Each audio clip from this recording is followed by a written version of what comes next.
বাড়িতে অশান্তি ছিল বলে তো কখনো শুনিনি। বউটা এত ভালো ছিল, এই আমার দোকান থেকে কেনাকাটা করত। তবে এই প্রেম টেম ছিল নাকি গো? না, সেসব কিছু মনে হয়নি কোনোদিন। একটা জিনিস লক্ষ্য করলে হালদার, এত বড় একটা ঘটনা ঘটে গেল কিন্তু কারুর বিরুদ্ধে কোনো অভিযোগ নেই। হ্যাঁ স্যার, সেটাই দেখলাম। কেমন যেন একটা সন্দেহজনক লাগছে।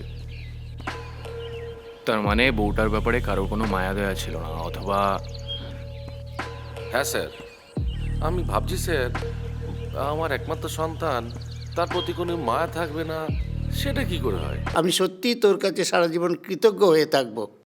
তুই আমার এই কঠিন সময়ে যেভাবে পাশে এসে দাঁড়ালি, আমার সম্মান রক্ষা করলি, তাতে আমার কিচ্ছু বলার নেই। আমার যা চলে যাবার তা তো চলে গেছে। সম্পর্ক নষ্ট করতে আমি কোনোদিন চাইনি।